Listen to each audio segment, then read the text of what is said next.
Welcome back to Roll the DiSE Episode 3 with Nick Tilling.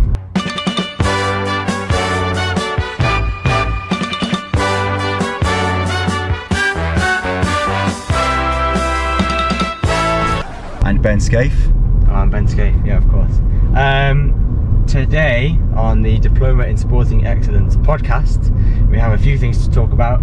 Some experiences that we did this morning, and then we'll move on to our theme of world-class basics, an additional topic with a little bit of comedy value in the middle, as per usual. So this morning, what did we do, Nick? So this morning we were up early doors because we were doing a trip to the top of the Teide. So we got a bus to the top and then we took the cable car to actually pretty much the top. There's a little bit you can walk up if you've got a permit, but we got to the top. So we were in tourist mode this morning, just having a nice morning. And yeah, so we've been spending some time at high altitude today, and I think everyone enjoyed it. It was cold up there, wasn't it? About 7 degrees. I also think it was one of the most stunning views we've ever had up there. Yeah. That's our third time. Third time to the very, very top, and it's the only time I've ever seen it where both coasts, like south and north, went in the clouds. Yeah. So that was pretty immense. Also, we got a little Rocky montage to play for you right now.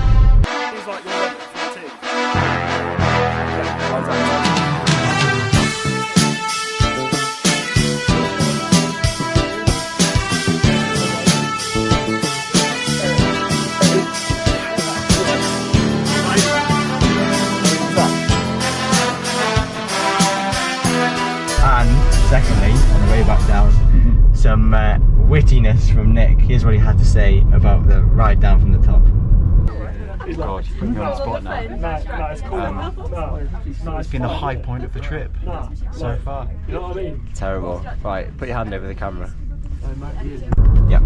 And we're back in the car. So there you go, that was a pretty amazing trip this morning. The views are just unreal as per usual. And before we move on to the serious DiSE content, we're descending now, so you'll enjoy that out the front with our dual cameras. Our silly topic of the day is bike trends, and specifically, what bike trends do you think are ridiculous? So I'm going to say, Nick, the bike trend that I think is ridiculous is how big glasses are getting. Now these are alright, I quite like these, it's like a good size on your face, but there's definitely some glasses out there that are getting big, like visor big. So that's my like trend that I think is a bit silly. What about you? Bike trends. So I'm not totally kind of sold on the handlebar bags. All right, and carrying all this gear around. I know if you're not doing a race, you could say, well, it's extra extra resistance, it's extra load, so therefore you're getting a better workout and you can carry more around and you've got your spares and all the rest of it. I understand that, but I think, you know, do you really need to bring out that many gels? Do you really need to bring out that many tools? And also, I'm also not completely sold on, you know, making training as hard as possible by like training with heavy tyres, heavy wheels. Okay, you might not want to use the lightest stuff because the lightest stuff is the most expensive, but when the bike's really heavy like that, it handles differently, and you know, you're then going to be jumping on a bike which handles in a different way to your bike in training does. Even if it's the same bike, you know, you've got maybe lighter wheels in a race, you've got no handlebar bag in a race, you know, all the other stuff that's weighing the bike down. So for the purpose of kind of like, you know, bike handling skills and, you know, being competent at managing the bike, I'm not sold on the bags. The other thing I don't like about the bags is I actually think cycling is one of those sports where it looks good. Yeah, I like the look of it's cycling. very nice. It's aesthetic. Yeah. But I think those bags just look ridiculous. Okay, I think they look absolutely ridiculous. There's a podcast that I used to listen to by some Canadian guys. I can't remember what it's called. It's all about cycling fashion and cycling trends. Yeah. And they have this thing where they say, you know, does it go in the canal? Okay. So we need to come up then with an equivalent of chucking something in the canal. Mate, It goes in the Fergus. It goes in the Fergus. Which is our hotel, by the way. It's a lovely hotel. Lovely. But we would leave it in the Fergus. It goes in the Fergus, right. So the handlebar bags go in the Fergus. Go in the Fergus. And the frame bags, they go in the Fergus. We're not bike packers, okay? We're road riders. Now the last trend that I'm going to put in the Fergus, one for the mountain bikers, is definitely dropper post. You know dropper posts? Dropper posts, yeah. I get why they're functional for like really tall people, but what I don't like is like the 200mm long dropper posts. Okay. I just think they look huge. Yeah. And you need a massive seat post to fit them in, like a seat tube on your bike. Yeah. So that's staying in the Fergus. Yeah. Okay, Yeah. I would agree with that. Yeah. Yeah. It's like aesthetic. It's purely aesthetics. I mean, if you have long legs, then you need one. But so yeah. people started trying to bring that into the world of road cycling because Matej Mohoric won Milan-San Remo a few years ago on a dropper seat post. I know, yeah, it's starting to get a bit of popularity. Yeah, but you know, he didn't win Milan-San Remo because he had a dropper seat post. He won Milan-San Remo because he can really descend and he can really handle his bike. Because he's a skillful rider. So, you know, we're going to be talking about skills in a minute anyway. So so he's a skillful rider. You know, Milan-San Remo was not won on a dropper seat post because of a dropper seat post. And you're becoming a pro at this because that is an excellent segue through to our DiSE content section of the podcast. And the theme we've been working on for the past few episodes is world-class basics. The things you have to do to make you world-class, the very basics. It's not about being excellent, it's about building habits. And so today's world-class basic is the 4 coactives of performance. And I think let's naturally go through them one at a time. Just talk for a few minutes about each of the coactives of performance. Okay. And like just in general about what that entails and perhaps... Let's start off with what they are. Yeah, let's start off with what they are. Right. The 4 coactives of performance are physical, psychological, technical, tactical. Okay? They're the 4 things, if you like, the 4 components of performance. So if you break down any element of any sports performance, it doesn't have to be cycling, but any element of any sports performance, it can be within one of those 4 coactives. So that's basically what we mean by the coactives of performance. There we go then. Now I think a lot of people have probably heard of those words or come across them if they're a young cyclist or indeed an established one. But we're going to delve into a little bit more detail about each of them. So I'll tell you what, here's a good one because we're on a descent. Let's start with technical. Okay, I was just thinking the application of the coactives of performance is actually quite new to cycling, and it's something that you don't really see. I mean, to be honest, I don't see it at all in a kind of in a structured way. I know, you know, in a non-structured kind of accidental way it's covered, but you know, there's not kind of like a conscious awareness of this, but it's got its kind of roots in rugby and football, those kind of sports, right? Because you know, in PE, okay, so it comes from the world of PE and physical education. It's kind of often been a way that's helpful in terms of teaching the components of sports performance. But my view is that actually you can use the coactives of performance to improve performance, which is why it features on DiSE cycling, SGS, Roadstars, DiSE cycling. So let's start with technical then, right? So we're descending, okay, and you can see the split screen. So the technical component is effectively skills, okay? So technique. So the word technical, technique. So the technique of, in cycling, it could be descending, cornering, braking, changing gears, when to change gear, choice of gears, anything that kind of is an element of technique or technical. Right? Does that make sense? Have I explained that well enough? Yeah, I reckon. Yeah, and like, you know, it spans across all disciplines as well. Technical. Obviously, me as a mountain biker, it's just a massive part of what you do on the bike. A lot of it is, we mentioned yesterday, like experiential learning. Yeah. So I mean, I guess we're talking about now developing each of these coactives, right?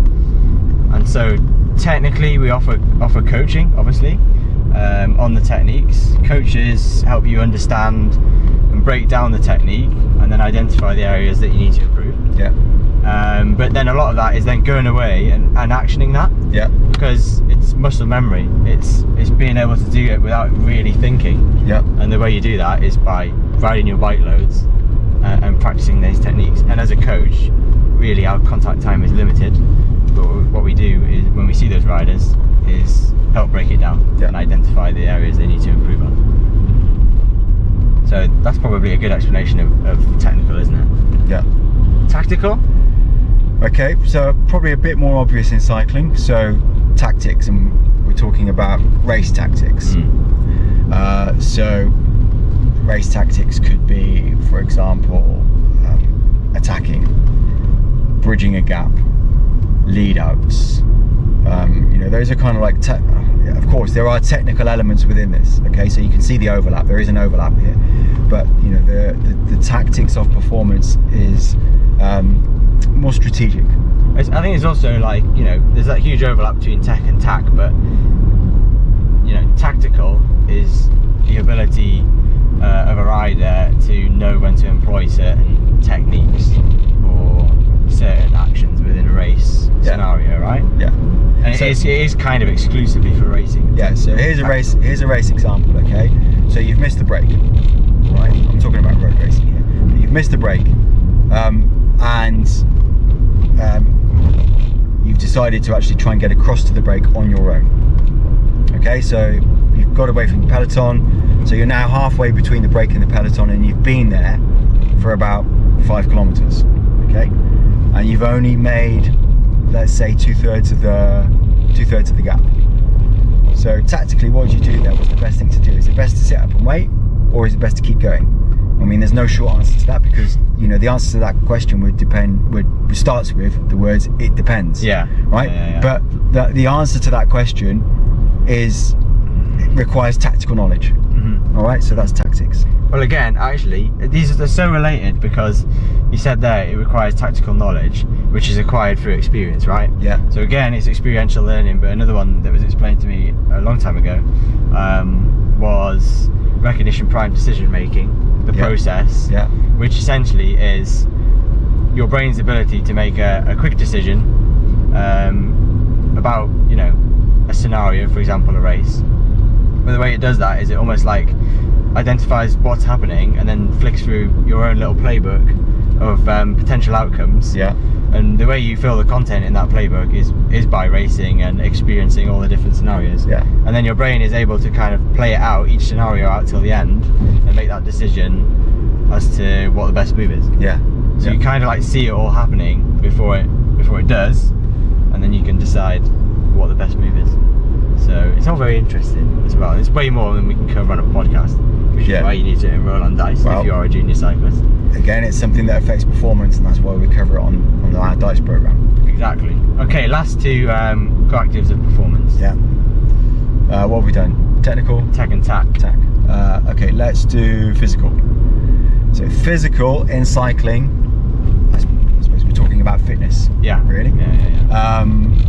So again, that's going to vary from discipline to discipline. Okay, you might be a downhill mountain biker, you might be a cross-country mountain biker, track rider. Which track discipline do you do, or which track event do you do? Are you track endurance, track sprints, or are you road, or are you time trial? Maybe you're a combination of those.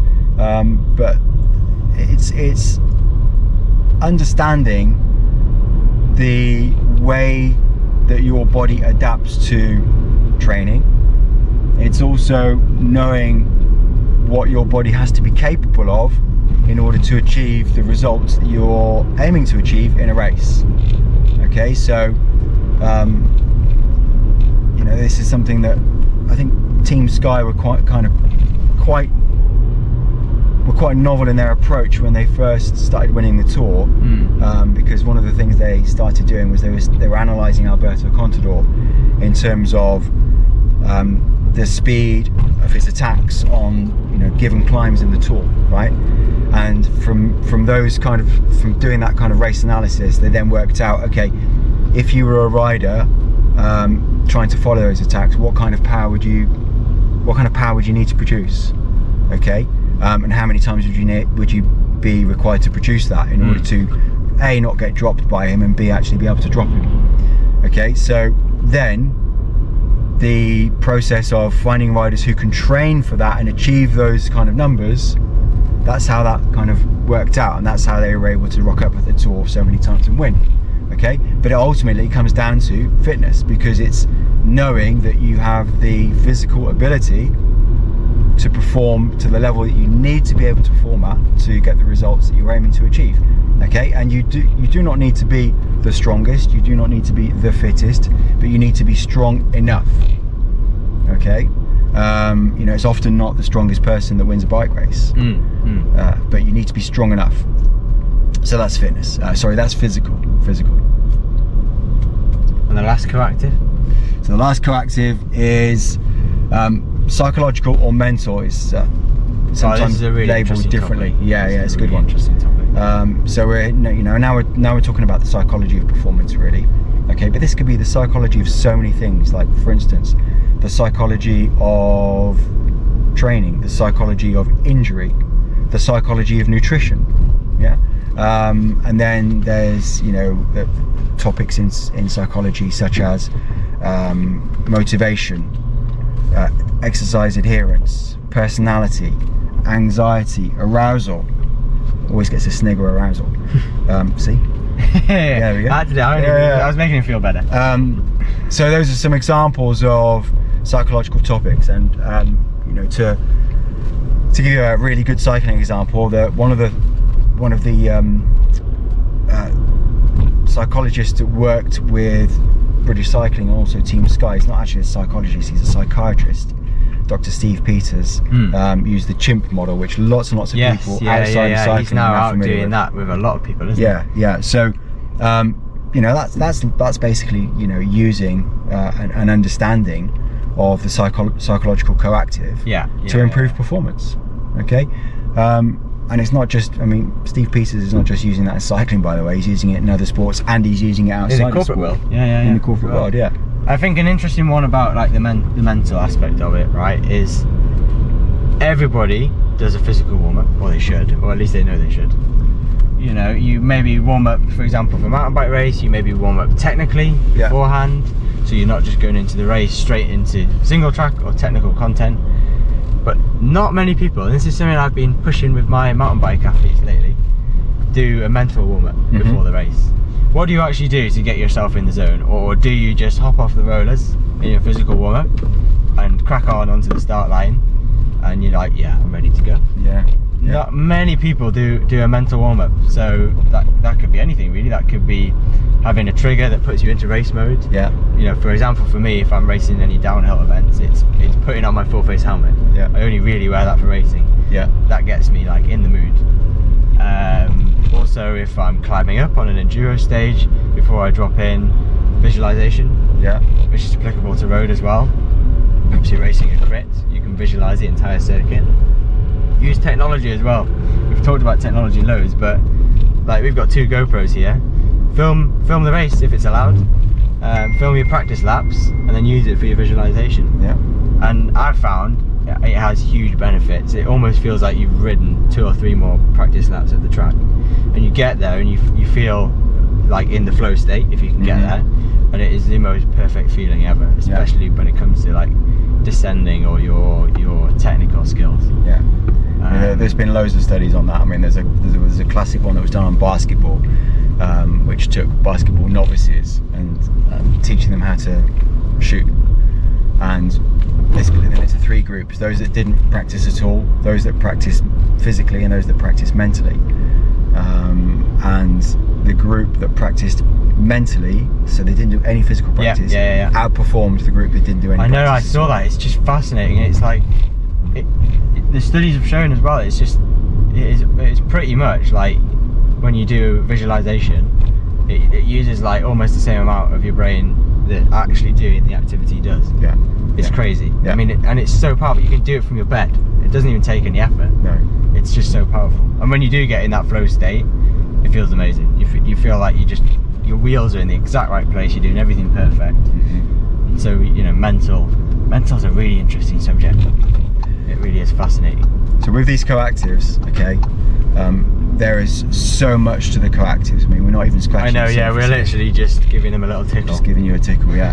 And we'll talk about stuff like tech, probably not mental, but physical. It has already been talked about in some of the podcast episodes. What I wanted to say about the Coactives though is that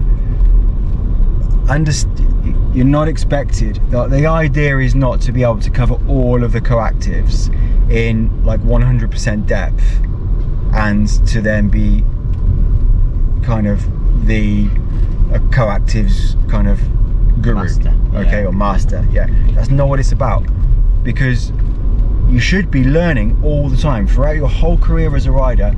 You should be learning, because if you're not learning, you're not improving. You're stagnating. Okay, your ability to learn quicker and better than your opponents is actually your biggest advantage in sport, especially in high performance sport. So the idea really with the Coactives is teaching the riders to be able to understand how to understand. Yeah. It's like almost like metacognition, okay? Like understanding how to understand the Coactives. That's what we aim to do on DiSE, okay? So we're not just giving information, right? It's teaching riders to think about that performance from that perspective. And this is like we just talked about with technical coaching, right? Is there's only a limited amount of time your coach can spend with you. Even if they're with you 9 till 5 every single day of the week, there's only a limited amount of time. And so as coaches, one of the biggest things you can do is equip athletes with the information or the skills they need to then develop in their own time. Yeah. You know, because we can never be on the bike with an athlete for 25 hours a week. No. There's more than one athlete, and it's just not viable. No. And so the limited contact time that you do have with a coach is about prepping you to then use your own time effectively, or study even when we talk about this sort of thing. Mm-hmm. So we're stopping here. I think that's a good point to end it, I reckon. We've had a really interesting discussion. He's been Ben Scaife. He's been Nicholas Tilling. Well, the DiSE. Nick Tilling. Nick Tilling. I only use my first That's name. his Sunday name. Passport control, and when I'm in trouble. Well, there you go. You Am I now in know trouble? Nick's passport. Am I in trouble? You're in trouble. Yeah, you're in Okay. trouble. You're in trouble because he's burning through these SD cards like there's no tomorrow. But anyway, we will be back with another podcast. We really hope you enjoyed it. Subscribe for more and share it with your friends. If you're interested in DiSE, you can of course follow Nick Roadstyle Sports on Instagram, or Google British Cycling DiSE for more information. We'll see them on the next one. Nice one.